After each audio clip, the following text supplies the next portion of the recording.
আসসালামু আলাইকুম ওয়া রাহমাতুল্লাহি ওয়া বারাকাতুহু নাহমাদুহু ওয়া নুসাল্লি আলা রাসূলিহিল কারীম আউযু বিল্লাহি মিনাশ শাইতানির রাজীম বিসমিল্লাহির রাহমানির রাহিম লা ইয়ানালাল্লাহা লুহুমুহা ওয়ালা দিমাউহা ওয়ালাকিন ইয়ানালুহুত তাকওয়া মিনকুম কাযালিকা সাখখারাহা লাকুম লিতুকাব্বিরুল্লাহা আলা মা হাদাকুম ওয়া বাশশিরিল মুহসিনিন সাদাকাল্লাহুল মাওলানাল আযীম।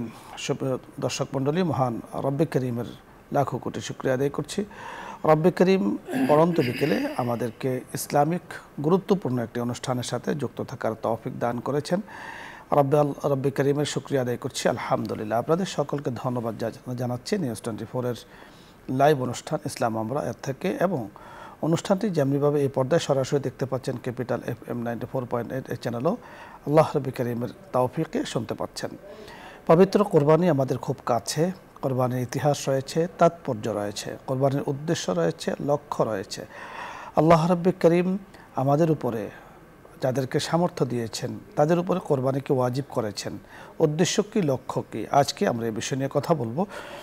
কথা বলার জন্য যিনি আমাদের সাথে আছেন বিশিষ্ট ইসলামী চিন্তাবিদ, মিডিয়া আলোচক, শিক্ষাবিদ শেখ মোহাম্মদ রেজাউল হক, অধ্যক্ষ নয়াটলা AUN মডেল কামিল মাদ্রাসা, মগবাজার, ঢাকা। সাথে আছি আমি আমজাদ হোসেন হেলালি। আসসালামু আলাইকুম ওয়া রাহমাতুল্লাহ। ওয়ালাইকুম আসসালাম ওয়া রাহমাতুল্লাহ। শেখ, কেমন আছেন আপনি? জি আলহামদুলিল্লাহ। আলহামদুলিল্লাহ। আজকে আপনার কাছে আমরা জানব যে কোরবানির উদ্দেশ্য, লক্ষ্য কি। আমরা ইতিমধ্যে কোরবানির ইতিহাস নিয়ে আলোচনা করেছি। হযরত আদম আলাইহিস সালাতু ওয়াস সালাম থেকেই মূলত ওই যুগ থেকেই কোরবানির ইতিহাস শুরু হয়েছে, এবং আদম আলাইহিস সালাতু ওয়াস সালামের যে দুই সন্তান হাবিল এবং কাবিলের মাধ্যমেই, তাদের কোরবানির মাধ্যমেই এই ইতিহাস সূচনা। তো সেখানেও আল্লাহ তাআলা সূরাতুল মায়েদার যে আয়াত, এই আয়াতও কোরবানির উদ্দেশ্য নিয়ে আলোচনা করেছেন, এবং আমি যে আয়াতটি তেলাওয়াত করেছি এখানেও কোরবানির উদ্দেশ্য নিয়ে আলোচনা হয়েছে। তো আপনার কাছে উদ্দেশ্য এবং লক্ষ্য আমরা বিস্তারিত শুনব। ধন্যবাদ আপনাকে। আলহামদুলিল্লাহ, আলহামদুলিল্লাহ ওয়া কাফা ওয়া সালামুন আলা ইবাদিহিল্লাযীনা ইসতাফা, আম্মা বা'দ। আউযু বিল্লাহি মিনাশ শাইতানির রাজীম। বিসমিল্লাহির রহমানির রহিম। লা ইয়ানালাল্লাহু লুহুমুহা ওয়ালা দিমাউহা ওয়ালাকিন ইয়ানালুহুত তাকওয়া মিনকুম। ওয়া ক্বালা আন-নাবিয়্যু সাল্লাল্লাহু আলাইহি ওয়াসাল্লাম মা মিন আমালি ইবনি আদম ইয়াওমাল নাহরি আহাব্বা ইলাল্লাহি মিন ইহরাকিদ দাম ইন্নাহু লা ইয়াতি ইয়াওমাল কিয়ামাতি বিকুরুনিহা ওয়া আসআরিহা ওয়া আদলাফিহা ওয়া ইন্না আদ-দামা লা ইয়াকাউ মিনাল্লাহি বিমাকানিন ক্বাবলা আন ইয়াকা'a আলাল আরদি ফাতিবু বিহা নাফসা আও কামা ক্বালা আন-নাবিয়্যু সাল্লাল্লাহু আলাইহি ওয়াসাল্লাম। সুন্দর, খুবই গুরুত্বপূর্ণ একটি বিষয়ের উপস্থাপনার জন্য, সিলেকশনের জন্য আপনাকে ধন্যবাদ। আমাদের মুসলমানদের একটি ঐতিহ্যবাহী এবং খুব উত্তম একটি ইবাদত, যেটাকে আমরা কোরবানির ঈদ বলি, ঈদুল আজহা বলি, ওই দিন আসতেছে আমাদের সামনে অত্যাসন্ন। এই মুহূর্তে আমাদের কোরবানি করার মূল উদ্দেশ্য কি আর লক্ষ্য কি, এটা আমাদের জানা দরকার। মুসলমান হিসাবে, আল্লাহ তাবারক ওয়া তাআলার বান্দা হিসাবে আমাদেরকে আল্লাহ পাক হুকুম করছেন, আমরা হুকুম পালন করতেছি। কিন্তু আমাদের সমাজে এই বিষয়টা অত্যন্ত ব্যাপক আলোচনার দরকার যে কোরবানি আমরা কেন করব। আমরা কি গোশত খাওয়ার নিয়তে কোরবানি করব? আমরা সমাজ রক্ষা করার নিয়তে কোরবানি করব? না আমরা মানুষের মধ্যে বাহাদুরি আর নিজের প্রভাব প্রতিপত্তি দেখানোর জন্য কোরবানি করব? এটা তো হয় না। আল্লাহ সুবহানাহু ওয়া তাআলা যে আয়াতখানা আপনি তেলাওয়াত করেছেন, আমিও করেছি, ওই আয়াতখানা তাবাররুকান তেলাওয়াত করেছি। আল্লাহ পাক স্পষ্ট বলেছেন এখানে কোরবানির গোশত, কোরবানির গরুর জানোয়ারের চামড়া, রক্ত, খুন, গোশত কোনো কিছুই আমার দরবারে পৌঁছে না। আমার দরবারে পৌঁছে একমাত্র তাকওয়া। কোরবানির এই বিষয়টা, কোরবানি এমন এক ইবাদত, আল্লাহ সুবহানাহু ওয়া তাআলা এটাকে আমাদের উপরে ওয়াজিব করে দিয়েছেন। আমাদের এই বর্তমান যে সিস্টেম প্রচলিত আছে, আমাদের ইসলামে সাহাবায়ে কেরাম যখন জিজ্ঞাসা করছিলেন রাসূল সাল্লাল্লাহু আলাইহি সাল্লামকে, মা হাযিহিল আযহিয়্যু ইয়া রাসূলুল্লাহ, আল্লাহ হাবিব সাল্লাল্লাহু আলাইহি সাল্লাম সুন্নাত আবিকুম ইব্রাহিম আলাইহিস সালাম বলে উত্তর দিয়েছিলেন। এটা আমাদের হযরত ইব্রাহিম আলাইহিস সালামের সুন্নত, তরিকা, ইব্রাহিম আলাইহিস সালামকে আল্লাহ পাক যে সকল পরীক্ষা করেছেন, অন্যতম একটি পরীক্ষা হলো এই কোরবানির ইতিহাস, যেটা আপনারা হয়তো আলোচনা করেছেন আগে, আমাদের দর্শক শ্রোতারাও হয়তো এগুলো জানে বা শুনেছেন।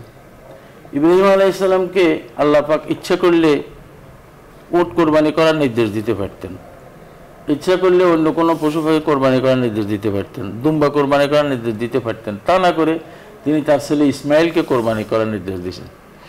আর ইসমাইল আলাইহিস সালামও স্বতঃস্ফূর্তভাবে আল্লাহ তাবারক ওয়া তাআলার এই ডাকে সাড়া দিয়ে ইয়া আবাতি ফাল মা তুমার সাতাজিদুনি ইনশাআল্লাহু মিনাস সাবিরিন বলেছেন, সমর্থন করেছেন।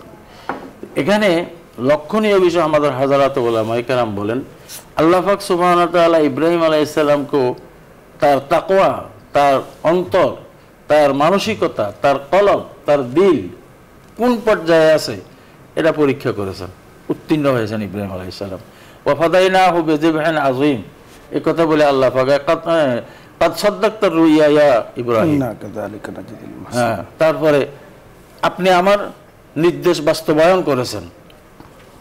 ফাদাইনাহু বিযিবহিন আযীম, ইব্রাহিম আলাইহিস সালামের ছুরির নিচ থেকে ইসমাইল আলাইহিস সালামকে সরিয়ে একটি দুম্বা, বেহেশতি দুম্বা এনে এখানে কোরবানি হয়েছেন। ইব্রাহিম আলাইহিস সালাম দেখলেন যে ইসমাইলের পরিবর্তে ইব্রাহিম আলাইহিস সালাম দুম্বা দেখলেন যে কোরবানি হয়েছে।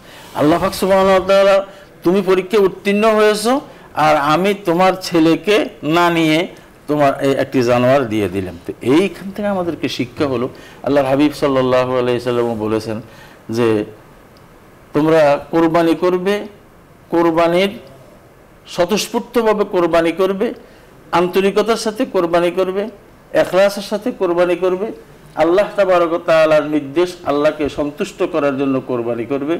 আর এই কোরবানির মাধ্যমে তোমাদের আল্লাহ তাবারক ওয়া তাআলার নৈকট্য অর্জিত হবে বেশি। অন্যান্য দান সদকা, যাকাতের ব্যাপারে, সদকা ওয়াজিবার ব্যাপারে, সাদাকাতে নাফিলার ব্যাপারে, এগুলোর ব্যাপারেও কথা আছে, যার যার আলাদা আলাদা সওয়াব যথাস্থানে ঠিক আছে। কিন্তু কোরবানির বিষয়টা এমন, এটা শুধু সওয়াব না, এখানে আল্লাহ পাক সুবহানাহু ওয়া তাআলার নৈকট্য অর্জনের, নৈকট্য লাভের একটা বিষয়। যথার্থ আপনি বলেছেন। দর্শক মণ্ডলী, কোরবানির উদ্দেশ্য ও লক্ষ্য নিয়ে আমরা কথা বলছিলাম। আল্লাহ রাব্বুল কারীম মুসলিম জাতি যাদেরকে অর্থ দিয়েছেন তাদের উপরে কোরবানিকে ওয়াজিব করেছেন। অর্থাৎ যারা এই 3 দিন নেশাব পরিমাণ সম্পদের মালিক, তাদের উপরে কোরবানি ওয়াজিব।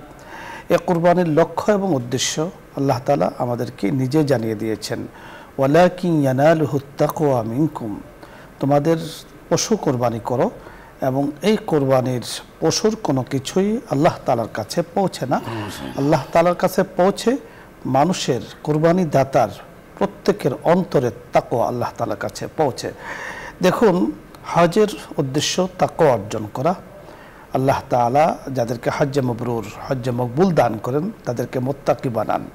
ঠিক রোজা আমরা রাখি, রোজার উদ্দেশ্য তাকওয়া অর্জন করা, মুত্তাকি হওয়া, লাআল্লাকুম তাত্তাকুন আল্লাহ তাআলা বলেছেন। অনুরূপভাবে আমরা সালাত আদায় করি, সালাতের উদ্দেশ্য আল্লাহ তাআলার করব, নৈকট্যতা হাসিল করা। কারণ সালাতের মাধ্যমে আল্লাহ তাআলার সাথে গোপনে কথোপকথন হয়। সালাতকে বলা হয়েছে সালাতু হালাতুল মুনাজাত, নামাজের মাধ্যমে আল্লাহ তাআলার সাথে গোপনে কথাবার্তা হয়, খুব নির্জনে, একবার নিবিড়ভাবে আল্লাহ তাআলার কথোপকথন হয়। যিনি আল্লাহ তাআলার নৈকট্যতা অর্জন করেছেন, যিনি আল্লাহ তাআলার কাছ পর্যন্ত পৌঁছেছেন, আল্লাহ পাক তাকে জায়গা করে দিয়েছেন, তিনি আল্লাহ তাআলার মকবুল বান্দা নিঃসন্দেহে। তাই কুরবানির উদ্দেশ্য আল্লাহ তাআলার নৈকট্যতা হাসিল করা, যা কুরবানির শব্দ থেকেই আমরা বুঝতে পারি। আল্লাহ তাআলা আমাদেরকে ওইভাবে কোরবানি করার তৌফিক দান করুন যে কোরবানি দ্বারা আল্লাহ তাআলার নৈকট্যতা অর্জন আমরা করতে পারবো। আল্লাহ তাআলা সকলকে সেই তৌফিক দান করুন। আলোচ্য বিষয় নিয়ে যদি আপনাদের কারো কোনো কিছু জানা থাকে, বোঝার বিষয় থাকে, তাহলে আপনি প্রশ্ন করতে পারেন, অথবা ইসলামের যে কোনো মাসলা মাসাইল নিয়ে আপনি চাইলে প্রশ্ন করতে পারেন। আমরা চেষ্টা করব আমাদের সাধ্য অনুযায়ী কথা বলার জন্য। প্রথমে যিনি আছেন, আসসালামু আলাইকুম ওয়া রাহমাতুল্লাহ। দর্শক নাম বলে পরিচয় দিয়ে প্রশ্ন করুন। আসসালামু আলাইকুম ওয়া রাহমাতুল্লাহ। ওয়া আলাইকুম আসসালাম ওয়া রাহমাতুল্লাহ। হুজুর কেমন আছেন? জি আলহামদুলিল্লাহ, আল্লাহ তাআলা ভালো রেখেছেন। আমার একটি প্রশ্ন হুজুর। জি বলুন। যে আমার শ্বশুর মারা গেছে, তার কুরবানি দেওয়া। আমরা বুঝতে পেরেছি আপনার শ্বশুর ইন্তেকাল করেছেন। অনেক লোক বলে যে মরে গেলে তার নামে কুরবানি চলে না। আপনি শুনতে থাকুন, আমরা আপনাকে বলছি। শায়েখ প্রশ্নটি বুঝতে পেরেছেন, মৃত ব্যক্তির নামে কোরবানি জায়েজ কিনা? মৃত ব্যক্তির নামে ইসালে সওয়াবের নিয়তে কোরবানি জায়েজ। মৃত ব্যক্তির কোরবানি দিয়া যদি মৃত ব্যক্তির নামে কোরবানি দিয়া যদি কোনো সাহাবে নেশাব তার কোরবানি না দেয় তাহলে তার গুনাহ হবে। হ্যাঁ, মৌলিক বিষয়টা আপনাকে আমরা পরিষ্কার করে বলছি, আপনি খুব শুনতে থাকুন। এবং আমাদের দর্শক যারা আছেন সকলের উদ্দেশ্যে বলা যে কোরবানি একটি ওয়াজিব আমল, যাদের উপর আল্লাহ তাআলা ওয়াজিব করেছেন তাদের এই কোরবানি দিতে হবে। সুতরাং কেউ যদি একটি গরু কোরবানি দেয় তো তার নামে এক নাম তার উপর ওয়াজিব, সেটা আদায় হয়ে গেল। বাকি 6 নাম আছে, উনি ইচ্ছা করলে নিজের নামও দিতে পারেন, ইচ্ছা করলে পরিবারের সদস্য যারা আছেন তাদের নামও দিতে পারেন, ইচ্ছা করলে যারা চলে গেছেন গত হয়ে গিয়েছেন তাদের নামও ইসালে সাহাবের নিয়তে দিতে পারেন। মৃত ব্যক্তির নামে কোরবানি চলে, কোরবানি হবে, এটা শরিয়া সম্মত। কোরবানি নেই এ কথাটা শরিয়া সম্মত নয়। আশা করছি বুঝতে পেরেছেন। আমরা পরবর্তী দর্শকের কথা শুনবো। জি, আসসালামু আলাইকুম ওয়া রাহমাতুল্লাহ। ওয়ালাইকুম সালাম ওয়া রাহমাতুল্লাহ। হুজুর ভালো আছেন? জি আলহামদুলিল্লাহ, আল্লাহ তাআলা ভালো রেখেছেন। আমি ধরমপাড়া থেকে ইউনুস। জি ইউনুস ভাই, প্রশ্ন করুন। জি হুজুর, আমার প্রশ্নটা হলো যে শিয়া এবং সুন্নি তাদের মানে সম্বন্ধে যদি বলতেন। আমার শিয়া সুন্নিদের সম্বন্ধে সাধারণত আমরা যেটা বুঝি, আমরা বুঝতে পেরেছি, ধন্যবাদ। রাসূলের এই আপনার প্রশ্ন বুঝতে পেরেছি। রাসূল সাল্লাল্লাহু আলাইহি সাল্লামের সুন্নাহ এবং আপনি শুনতে থাকুন, আমরা কথা বলছি। আপনি যা বলতে চাচ্ছেন পুরোটাই আমরা বুঝতে পেরেছি। আপনাকে আমরা যে বিষয়টি বলতে চাই তা হলো যে ইসলাম আল্লাহ তাআলা পরিপূর্ণতা দিয়েই ইসলামকে টিকিয়ে রেখেছেন, কিয়ামত পর্যন্ত টিকে থাকবে। এবং এ সম্পর্কে শেখ বিদায় হজের ভাষণে আল্লাহ রাসূল সাল্লাল্লাহু আলাইহি সাল্লামের কাছে আয়াত নাজিল করে জানিয়ে দিয়েছেন। এবং রাসূল যখন ওটের উপরে বসা তখনই কিন্তু আল-ইয়াউমা আকমালতু লাকুম দীনাকুম ওয়া আতমামতু আলাইকুম নি'মাতি ওয়া রাদিতু লাকুমুল ইসলাম দীনা, এই আয়াতটা আল্লাহ তাআলা নাজিল করেন। রাসূল আকরাম সাল্লাল্লাহু আলাইহি সাল্লামের সামনে তখন কিন্তু প্রায় ১.৫ লক্ষ হাজী সাহেবগণ সে আরাফার ঐতিহাসিক ময়দানে ছিলেন। তো ইসলামের সকল কিছু আল্লাহ তাআলা নাজিল করে দিয়েছেন এবং ইসলাম ধর্মের উপরে যিনি চলবেন তার উপর আল্লাহ তাআলা সন্তুষ্টির ঘোষণাও দিয়েছেন। সেই ক্ষেত্রে এই 100% যিনি ইসলামের উপরে চলবেন আল্লাহ তাআলা বলেও দিয়েছেন উদখুলু ফিস সিলমি কাফা, ইসলামের মধ্যে যথাযথভাবে তুমি প্রবেশ করো। তো যিনি ইসলামের মধ্যে যথাযথভাবে প্রবেশ করবেন তাকে কিন্তু মুমিনে কামিল বলা হয়, পরিপূর্ণ মুমিন তাকে বলা হয়। তো সেক্ষেত্রে পরিপূর্ণ মুমিনে কামিল হওয়ার জন্য অবশ্যই তাকে ইসলামের একেবারে বড় থেকে নিয়ে ছোট পর্যন্ত আকীদাগত বিষয় যেগুলো আছে, আকীদার সাথে সম্পৃক্ত, সেগুলো তাকে মেনে চলতে হবে। এবং আকীদার সাথে সম্পৃক্ত কোনো জাতি গোষ্ঠী নয়। কোনো ব্যক্তি যদি ইসলামের মৌলিক আকীদার কোনো একটাকে অস্বীকার করে তাহলে সে ঈমানের দায়রা হুদুদের ভিতরে কিন্তু সে থাকবে না, সীমানার ভিতরে থাকবে না, তিনি যেই হন না কেন। হ্যাঁ, মুসলিম ছিলেন, কোনো একটাকে অস্বীকার করেছেন তাহলে তিনি ইসলাম থেকে বের হয়ে যাবেন। অথবা মনে প্রাণ আগের থেকে তিনি অস্বীকার করেন তাহলে তিনিও কিন্তু সেখানে থাকতে পারবেন না। ইসলামের ভিতরে পরিপূর্ণ থাকার জন্য অবশ্যই তাকে 100% মেনে চলতে হবে। এবং আপনি রাসূল আকরাম সাল্লাল্লাহু আলাইহি সাল্লামের সেই ঐতিহাসিক যে হাদিসটি আমাদের জন্য রেখে গিয়েছেন, রাসূল বলেছেন সাতাফতারিকু উম্মতি, অতি শীঘ্রই আমার উম্মতের মাঝে 72টা ফেরকা হবে, তার মধ্যে প্রত্যেকটি গুমরাহ, পথভ্রষ্ট। এবং গুমরাহ সম্পর্কে অন্য হাদিস আল্লাহ তাআলা বলা হয়েছে কুল্লুহুম ফিন্নার, তাদের সকলে কিন্তু জাহান্নামে, কুল্লু বিদআতিন দালালা ওয়া কুল্লু দালালাতিন ফিন্নার, তারা জাহান্নামে যাবে। এবং সাহাবায়ে কেরাম জিজ্ঞাসা করেছেন, ক্বালু ইয়া রাসূলুল্লাহ, জিজ্ঞাসা করেছেন আল্লাহ রাসূল, তাহলে 72 ফেরকার যদি প্রত্যেকটি গুমরাহ হয়, পথভ্রষ্ট হয়, জাহান্নামে যায়, তাহলে জান্নাতে কারা যাবে? রাসূল বলেছেন মা আনা আলাইহি ওয়া আসহাবি, যার উপরে আমি আছি, আমার সাহাবায়ে কেরাম আছেন, এর উপরে যিনি প্রতিষ্ঠিত থাকবেন তিনি কিন্তু জান্নাতি। সেই ক্ষেত্রে অনুযায়ী আপনি যে প্রশ্ন করেছেন আমার পুরোটাই বুঝতে পেরেছি, আপনার মুখ খুলেছেন আমরা বুঝতে পেরেছি। তো সেক্ষেত্রে ইসলামের মৌলিক যে বিষয়গুলোকে যদি কেউ অস্বীকার করে তিনি ঈমানের হুদুদের ভিতরে থাকবেন না। কেউ যদি অবমাননা করে একই অবস্থা। ঠিক অনুরূপভাবে এই 72 ফেরকার অন্তর্ভুক্ত যদি হয় তাহলে তো রাসূলের ঘোষণা অনুযায়ী তাই হবে।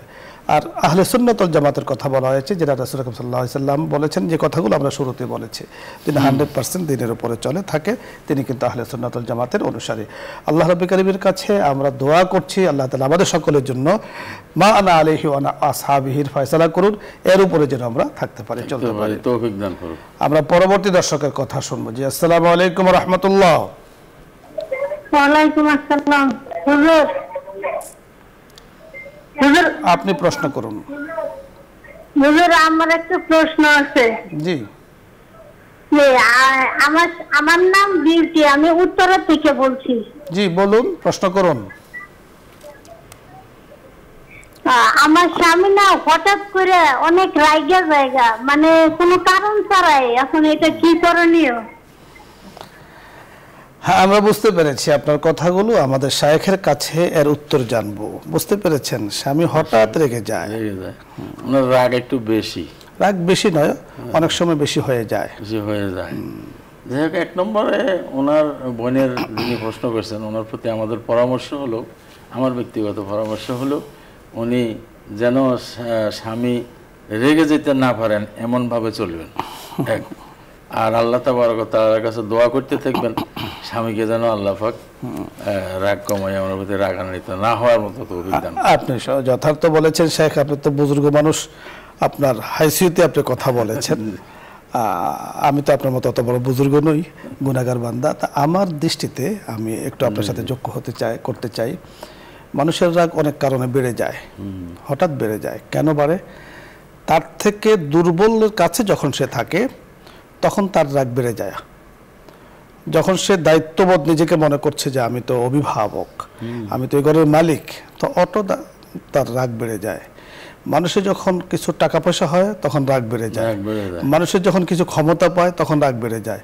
ঠিক এই রাগী ব্যক্তি যদি তার থেকে ক্ষমতাবান একজন, তার থেকে প্রভাবশালী একজন, তার থেকে অর্থশালী একজন যদি তার সামনে যায়, তখন তার রাগ থাকে না। বোঝা গেল তার এই রাগটা তার নিজস্ব তৈরিকৃত রাগ। প্রকৃতিগত যদি রাগ হতো, আল্লাহ প্রদত্ত রাগ যদি হতো, তাহলে সব জায়গাতে রাগ উঠতো। ওই জায়গাতে উঠে না, এই জায়গাতে উঠে, কারণ এই জায়গাতে প্রতিবাদ পাবে না, রাগ চলবে, ওই জায়গাতে চলবে না, রাগ করলে উল্টা খেতে হবে, এই জন্য রাগটা আসে। তা আমার বোনকে বলবো, এই ধরনের কোনো কিছু আছে কি না আপনার স্বামীর মধ্যে, সেটা একটা দেখার বিষয়। তা আমাদের বন্ধু, আপনার স্বামী যিনি আমাদের দিনী ভাই, আপনার উদ্দেশ্যে যদি আপনি আমাদের অনুষ্ঠান দেখে থাকেন, শুনে থাকেন, আপনাকে বলবো এবং আমাদের পুরুষ জাতি যারা আমরা আছি সকলকে বলবো যে রাগকে হজম করনেওয়ালা ব্যক্তির জন্য আল্লাহ তাআলা অনেক বড় পুরস্কার ঘোষণা করেছেন। কি পুরস্কার? আপনি শুনলে খুশি হয়ে যাবেন, যে আপনার যখন রাগ ওঠে তখন আপনি রাগকে একটু সংবরণ করুন, একটু হজম করুন, একটু নিজেকে কন্ট্রোল আপনি করুন। তা আপনি পুরস্কার, একটু রাগকে কন্ট্রোল করলেন, আপনি পুরস্কার পাইলেন। আল্লাহ রাব্বুল কারীম বলেন, এই ব্যক্তিকে আমি মাওলা আল্লাহ তাআলা নিজে বলেছেন, আল্লাহু ইউহিব্বুল মুহসিনিন। আপনি আল্লাহ তাআলার প্রিয় বান্দা হতে পারবেন, বান্দি হতে পারবেন, যিনি রাগকে হজম করবেন, মানুষদেরকে ক্ষমা করবেন। আরেকটি বিষয় শেখ হঠাৎ মনে পড়েছে, যে ঠিক ঘরের স্ত্রী, উনি আরেক ঘর থেকে এসেছেন, উনি সেখানে লেখাপড়া করেছেন, সেখানে বাবার ঘরে ছিলেন। স্বাভাবিক একটা মেয়ে যখন বাবার ঘরে থাকে তখন সে স্বাধীনভাবে বাবার ঘরে চলতে থাকে, মায়ের সাথে শত আবদার চলে, বাবার সাথে শত আবদার চলে। অনুরূপভাবে এই ঘর থেকে যখন একটা মেয়ে স্বামীর ঘরে চলে আসে তখন একটা কন্ট্রোলের মধ্যে, একটা নিয়ন্ত্রণাধীন জীবনে চলে আসে। এখন লিমিটেড জীবনটা, এখন যদি আমি মনে করি যে 100% তার থেকে আমি মুহূর্তের মধ্যে যাবো, এটা কিন্তু হবে না, এটা আমাকে বুঝে নিতে হবে। আবার হলো দেখা যাচ্ছে যে স্ত্রী যদি পদে পদে আপনি ভুল ধরেন, যে এই ভুল এই ভুল এই ভুল, এত ভুল তো করতে, একটা মানুষের যদি সারাক্ষণ আপনি চাবেন যে একটা মানুষের ভুল ধরতে, তো মুহূর্তের মধ্যে দেখবেন যে হাজারো ভুল আপনার সামনে চলে আসবে। তো এই জন্য ক্ষমা সুন্দর দৃষ্টিতে দেখা, সব কিছুকে স্বাভাবিকভাবে দেখা, এটাও কিন্তু আমাদের জন্য, সকলের জন্য জরুরি। আমরা কথাগুলো বলেছি আমাদের অভিজ্ঞতার আলোকে। আপনাদের যদি এর থেকে ভালো কিছু জানা থাকে সেটাও আমল করতে পারেন। ঘরের পরিবেশ সুন্দর হোক, এটা হলো আমাদের মৌলিক বিষয়, আলোচ্য বিষয়। পরবর্তী দর্শকের কথা আমরা শুনবো। জি, আসসালামু আলাইকুম ওয়া রাহমাতুল্লাহ। আসসালামু আলাইকুম। ওয়া আলাইকুম আসসালাম। ওয়ালাইকুম আসসালাম।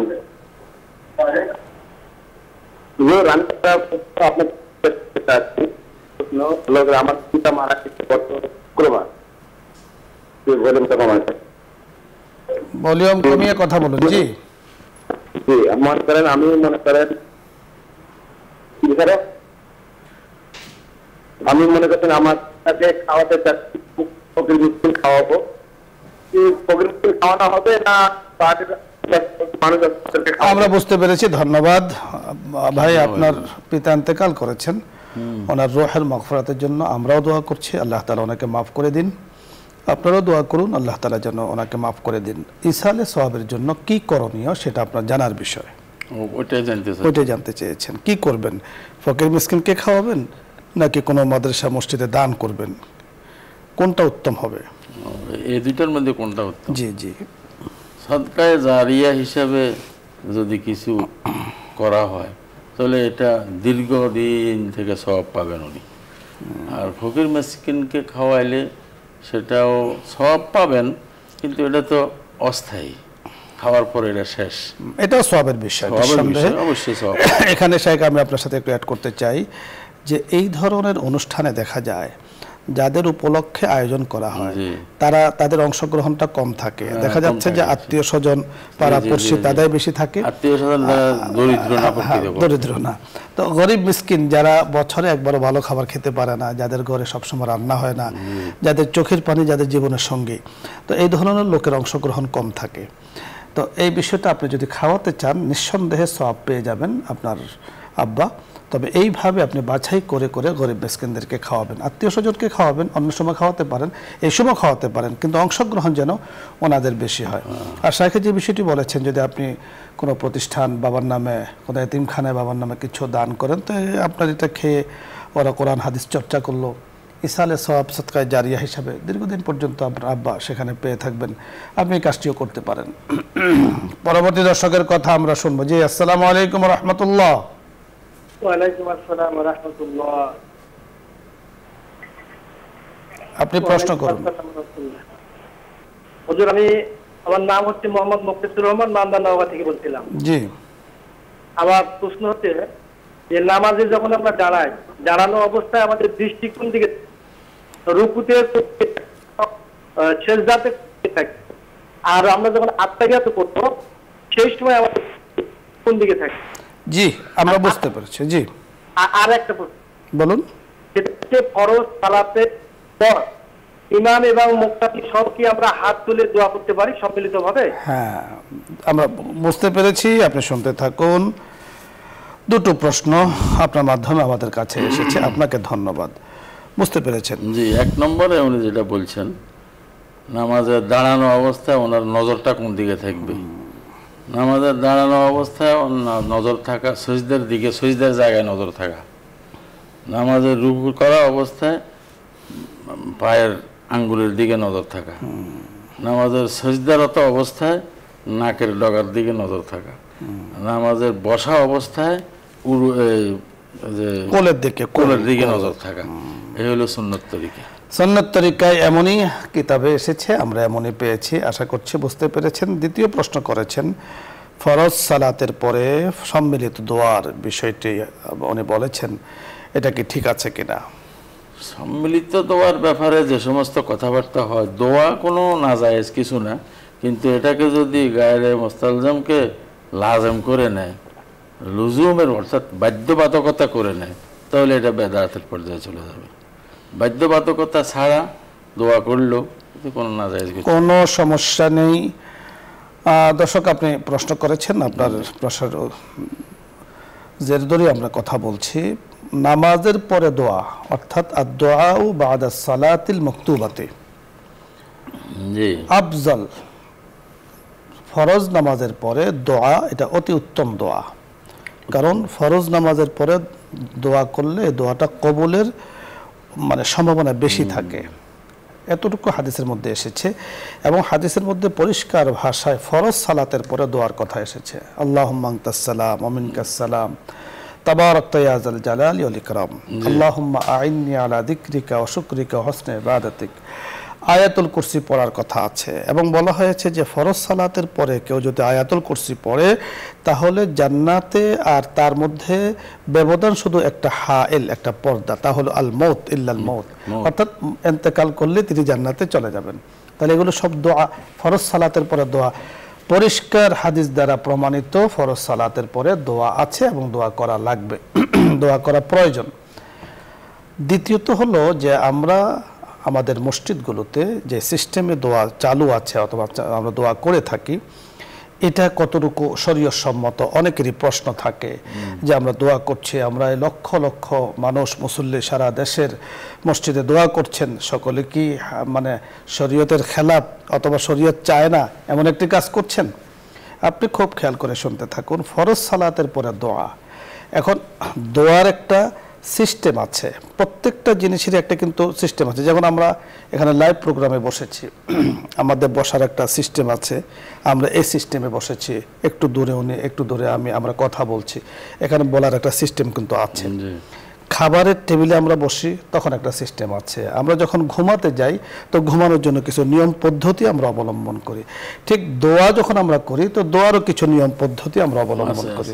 সেটা হলো আমার মধ্যে কিভাবে বিনয়ী ভাব আসবে, তখন আমরা বলি আল্লাহুম্মা আমিন, দু হাত তুলে আমরা দোয়া করছি। তো দু হাত তুলে দোয়া করছে, সাথে সাথে মুসল্লিরাও দোয়া করছেন, মুসল্লিরাও হুজুরে যা বলছেন মুসল্লিরা আমিন আমিন বলছেন, হুজুরে যা বলছেন তারা শুনুক আর না শুনুক তারা হুজুরের সাথে দোয়া করছেন, এই আশায় যে ইমাম সাহেব হুজুর এবং এখানে শত শত মুসল্লি আছে, আমি তো গুনাহগার বান্দা, একজনের উসিলা তার হাতের সাথে হাত মিলিয়ে আমি দোয়া করছি, তার উসিলা যদি আল্লাহ পাক আমার নামাজটাকে কবুল করেন, আমার ইবাদতটাকে কবুল করেন, কোনো সমস্যা নেই। কোনো মসজিদে সম্ভবত আমার জানা নেই যে নামাজের পরে ইমাম সাহেব এলান করেন যে এখন আমি দোয়া করছি আমার সাথে সকলে দোয়া করুন, এভাবে এলান হয় না। কাজে এভাবে ঘোষণা যেহেতু হয় না, দোয়া করছি কোনো সমস্যা নেই, নামাজের পরে দোয়াও আছে এবং হাত তুলে দোয়াটা যেহেতু এটা একেবারে বিনয়ের আকরাব ইলাল ইলাল তাওয়াজু ইলাল মুতাওয়াজি, একদম বিনয়ী খুব কাছাকাছি, সেক্ষেত্রে হাত তোলাতেও কোনো সমস্যা নেই। কোনো মুসল্লি যদি দোয়াতে হাত না তুলে উনি যদি এমনি বিনয়ভাব চলে আসে, উনি বসে আছেন হাত তুলছেন না, ঠিক আছে। কোনো মুসল্লি যদি সেখান থেকে উঠে তাড়াতাড়ি সুন্নতে দাঁড়িয়ে গিয়েছেন, সেটাও ঠিক আছে। কোনো মুসল্লি যদি ইমাম সাহেবের সাথে দোয়া করছেন, সেটাও ঠিক আছে, বাধ্যবাধকতা নেই। শাইখে বলেছেন যে এটাই করতে হবে। অনেকে আবার মনে করছেন যে এই দোয়াটা নামাজের অংশ, এগুলো ঠিক নয়। ঠিক নয় কোন জায়গায় সেটা আমাদের বুঝতে হবে, কোনটা ঠিক কোনটা ঠিক নয়, একটাকে অন্য জায়গায় লাগানো যাবে না। আশা করছি বিষয়টি বুঝতে পেরেছেন যিনি প্রশ্ন করেছেন। আমরা পরবর্তী দর্শকের কথা শুনবো। জি, আসসালামু আলাইকুম ওয়া রাহমাতুল্লাহ। ওয়ালাইকুম আসসালাম হুজুর। জি, ভালো আছেন? জি আলহামদুলিল্লাহ। হেডরুম বাজতে আমি টিভির ভলিউম কমিয়ে এরপরে কথা বলুন। আপনি টিভির ভলিউম কমিয়ে দিন, এরপরে কথা বলুন। আগের দিন হেডরুম বাজতে বলেছিলাম। আপনি আগে আমার কথা শুনুন, আপনি টিভির ভলিউম কমিয়ে নিন। হ্যাঁ, এখন কথা বলুন। হেডরুম বাজতে আগের দিন আমি বললাম আমি 8 বছর পরে লাইন পাইছি। জি বলুন। অনেক আল্লাহর কাছে যাচ্ছি, আমার কথাগুলো ছেলের নামে ফুটতে কাটছি। বলুন। হচ্ছে কি যে আমি বললাম যে আমি মাগরিবের নামাজ 5 রাকাত পড়ার পরে 2 রাকাত নফল পড়ি, তারপরে যে আমিন পড়ি 4 রাকাত, এটা কি ঠিক আছে? আর আমার স্বামী মারা গেছে, আমার আম্মু মারা গেছে, আমার ঘর পুড়ে গেছে, আমার 1 কেজি 70 গ্রাম একটা টিউমার ফেট কেটে বের করেছে। মানুষ বলে আমি নাকি ফাঁসি। তাই ধন্যবাদ আপনাকে, আমরা বুঝতে পেরেছি। না, আপনার কথা পুরোটাই বুঝতে পেরেছি, আপনি শুনতে থাকুন। আরেকটা প্রশ্ন আছে, আগে শেষ করবেন না? হ্যাঁ বলুন।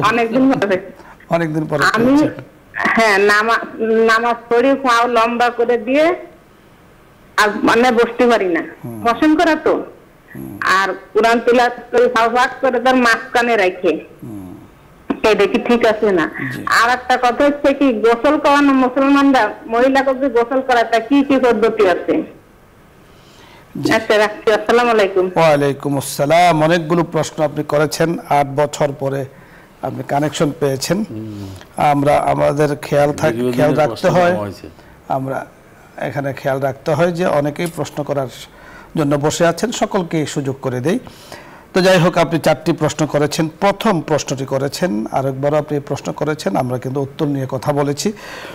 যে প্রথম প্রশ্ন, আপনি মাগরিবের 5 রাকাত নামাজ পড়েন, 2 রাকাত নফল পড়েন, 6 রাকাত আওয়াবিন পড়েন, ঠিক আছে কিনা? অবশ্যই ঠিক আছে, কোনো সমস্যা নেই।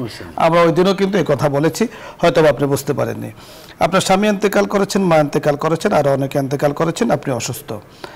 অনেকেই আপনাকে বলে থাকে যে আপনি গুনাহগার, এজন্য এত বিপদ আপনার উপরে। যারা বলেন তারা গর্হিত একটি কাজ করেন, নিন্দনীয় একটি কাজ করেন, নিঃসন্দেহে কোনো সন্দেহ নেই। কোনোদিনও সত্য নয়, একেবারে ডাহা মিথ্যা।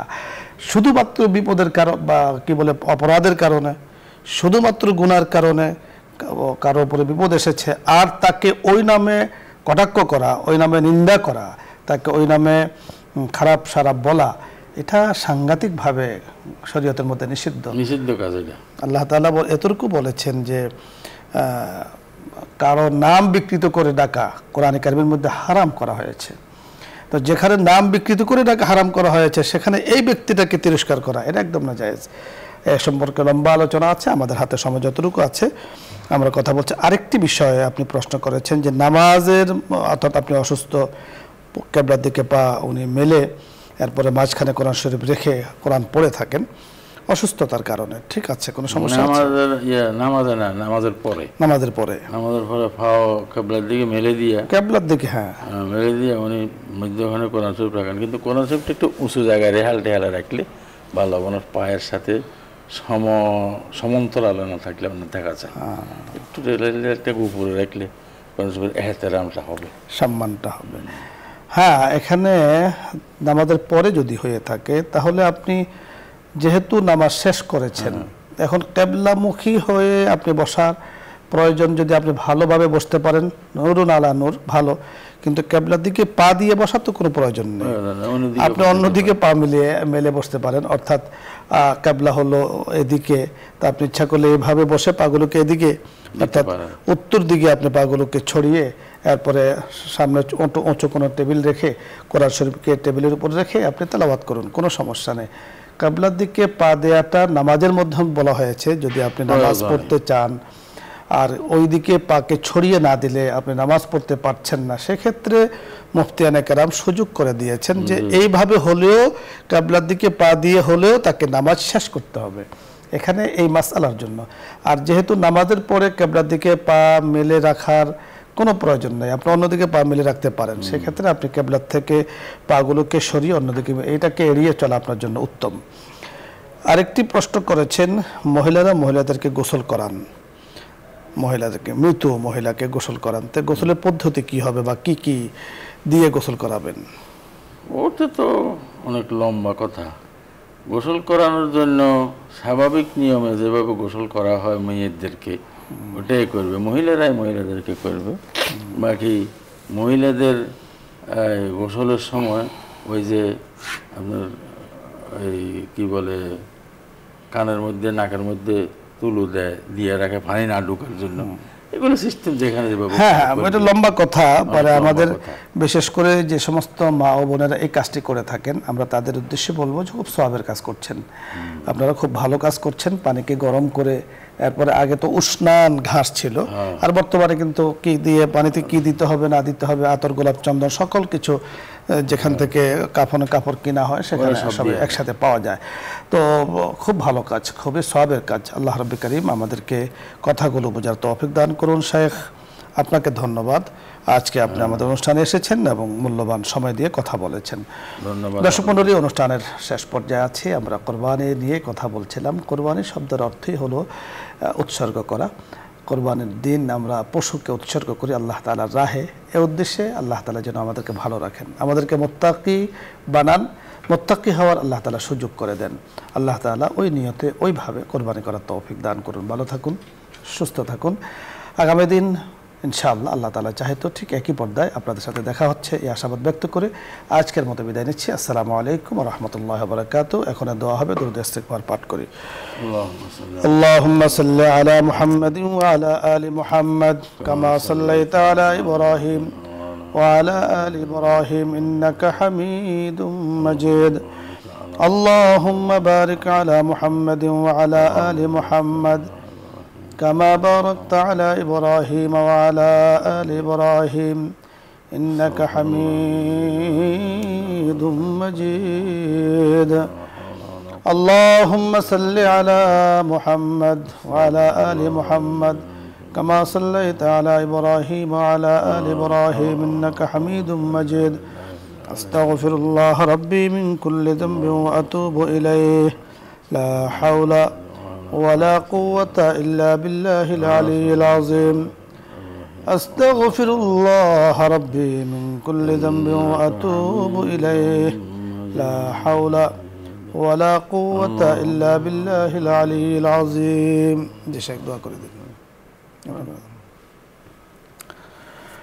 الحمد لله رب العالمين الرحمن الرحيم مالك يوم الدين إياك نعبد وإياك نستعين اهدنا الصراط المستقيم اهدنا الصراط المستقيم صراط الذين أنعمت عليهم غير المغضوب عليهم ولا الضالين رب ارحمهما كما ربياني صغيرا رب ارحمهما كما ربياني صغيرا اللهم ربنا آتنا في الدنيا حسنة وفي الآخرة حسنة وقنا عذاب النار اللهم بارك لنا في حياتنا وأموالنا وأزواجنا وذرياتنا قرة أعين وجعلنا للمتقين إماما يا الله يا رحمن يا رحيم يا كريم يا راحم المساكين মাওলাই করিম আমরা গুনাহগার বান্দারা আপনার শাহী দরবারে হাত তুলেছি ইয়া আল্লাহ হজের মাসে মাওলাই করিম হজকে সামনে রেখে কুরবানিকে সামনে রেখে মাওলাই করিম আপনার শাহী দরবারে হাত তুলে আছে পবিত্র কুরবানির বিষয় নিয়ে উদ্দেশ্য নিয়ে লক্ষ্য নিয়ে আমরা কথা বলেছি মেহেরবানি করে কথা যা বলা হয়েছে ভুল ভ্রান্তি হয়ে গেলে আপনার কাছে ক্ষমা চাই কোনো ভালো দিক থাকলে মেহেরবানি করে আপনি কবুল ও মঞ্জুর করে আমাদেরকে বুঝার তৌফিক দান করেন আমিন ইয়া আল্লাহ ইয়া করিম কত মানুষ হাত তুলে আছেন আপনি দেখতে পাচ্ছেন আল্লাহ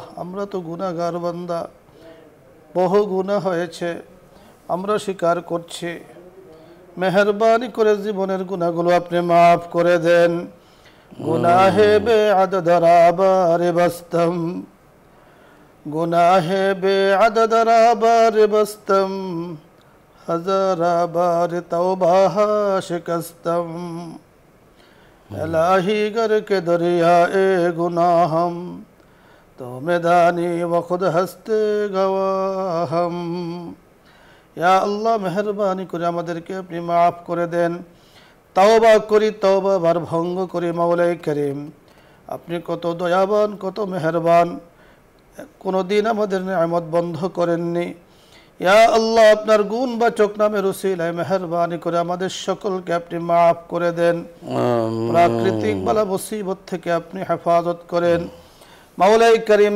দেশকে দেশের মানুষকে দেশের মাটিকে দেশের গাছপালা তরুলতাকে গড়বাড়িকে মাওলাই করিম সব ধরনের জঞ্জাবায়ু থেকে সব ধরনের বালা মুসিবত থেকে সব ধরনের খুরাফাত থেকে আপনি হেফাজত করেন মাওলাই করিম সর্ব অবস্থায় দেশের জন্য ইয়া আল্লাহ আপনি কল্যাণের ফয়সালা করে দেন মাওলাই করিম ইয়া আল্লাহ অভাবীদের অভাব আপনি দূর করে দেন ইয়া আল্লাহ যে অনুষ্ঠানে বসে আপনার সাথে কথা বলছি এই প্রোগ্রামকে আপনি কবুল ও মঞ্জুর করে নেন আয়োজক বিন্দুদেরকে আপনি কবুল ও মঞ্জুর করে নেন আমরা যারা যুক্ত আছি আমাদেরকে আপনি কবুল ও মঞ্জুর করে নেন বসুন্ধরা পরিবারের সাথে যারা যুক্ত আছেন মাওলাই করিম বিশেষ করে সম্মানিত চেয়ারম্যান সাহেব পরিবার সহ সকলকে আপনি maaf করে দেন মাওলাই করিম আপনি কোরআনে কারীমের মধ্যে আমাদেরকে বলেছেন আপনার কাছে ক্ষমা চাওয়ার জন্য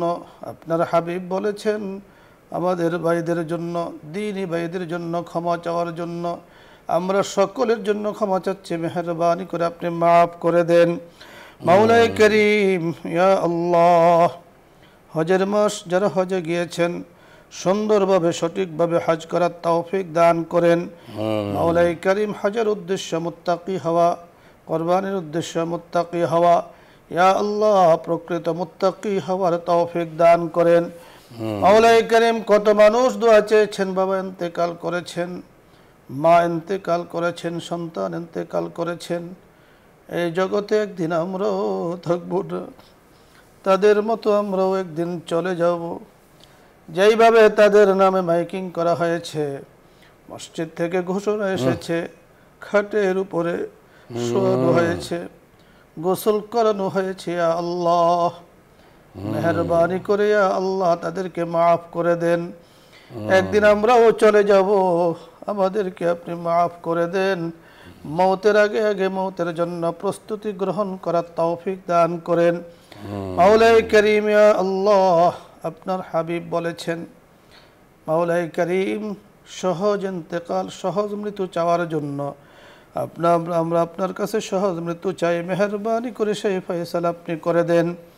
ইয়া আল্লাহ যাদের বাবা মা বেঁচে আছেন নেক হায়াত দান করেন, যাদের বাবা মা অসুস্থ সুস্থতার নেয়ামত দান করেন, যাদের সন্তান অসুস্থ মাওলাই করিম সুস্থতার নেয়ামত দান করেন। মাওলাই করিম আপনার হাবিবকে আমরা ইয়া আল্লাহ দেখিনি, মেহেরবানি করে আপনার হাবিবের সুপারিশের ফয়সালা আমাদের সকলের জন্য করে দেন। ইয়া আল্লাহ যেই দিন যে সময়ে চলে যাব আমাদের জবানে এইভাবে কালিমা চালু করে দিয়েন, লা ইলাহা ইল্লাল্লাহু মুহাম্মাদুর রাসূলুল্লাহ।